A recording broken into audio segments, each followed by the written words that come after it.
प्यारे बच्चों, आज हम करेंगे 8th क्लास की हिंदी की आंकलन वर्कशीट नंबर 1। डीओई ने अब आप लोगों के लिए असेसमेंट भी भेजनी शुरू कर दी है कि जो वर्कशीट वो भेज रहे हैं उसको आंकलन भी किया जाए, आपका मूल्यांकन किया जाए कि आप लोगों को वर्कशीट समझ में आई है या नहीं आई है। तो पिछले जो वर्कशीट हमने हिंदी की है तो उसमें लाख की चूड़ियों के 2 अंशों को हमने पढ़ा है, तो उसी में आप लोगों का मूल्यांकन किया जाएगा। तो आप लोगों ने ये पैराग्राफ रीड करके उसके नीचे क्वेश्चन के आंसर देने हैं।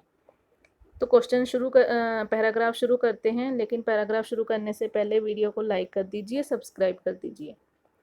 वैसे तो मेरे मामा के गांव का होने के कारण मुझे बदलू को बदलू मामा कहना चाहिए था, परंतु मैं उसे बदलू मामा ना कहकर बदलू काका कहा करता था, जैसा कि गांव के सभी बच्चे उसे कहा करते थे।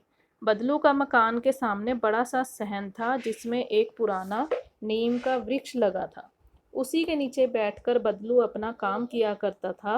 बगल में भट्ठी देखती रहती जिसमें वह लाख पिघलाया करता।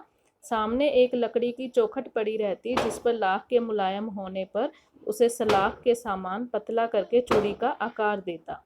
पास में 4-6 विभिन्न आकार की बेलन नुमा मुंगेरियां रखी रहती जो आगे से कुछ पतली और पीछे से मोटी होती। लाख की चूड़ी का आकार देकर वह उन्हें मुंगेरियों पर चढ़ाकर गोल और चिकना बनाता।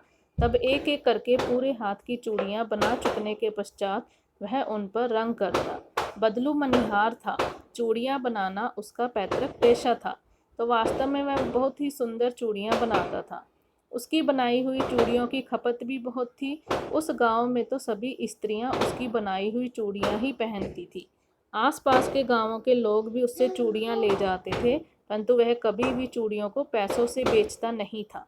उसका अब तक वस्तु विनिमय का तरीका था, जैसे मैंने वर्कशीट में बताया था, विनिमय यानी लेना देना। तो लोग अनाज के बदले उससे चूड़ियां ले जाते थे।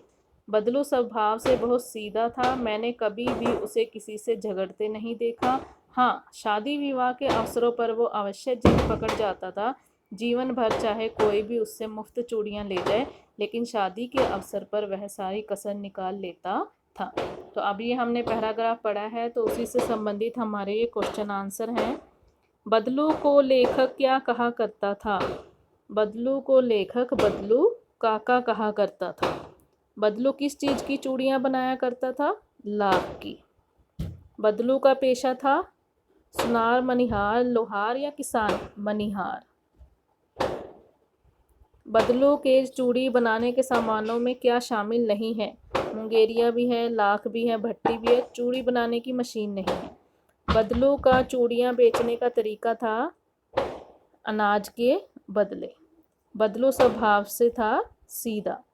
बदलू किस अवसर पर अपनी सारी कसर निकाल लेता था? विवाह के अवसर पर।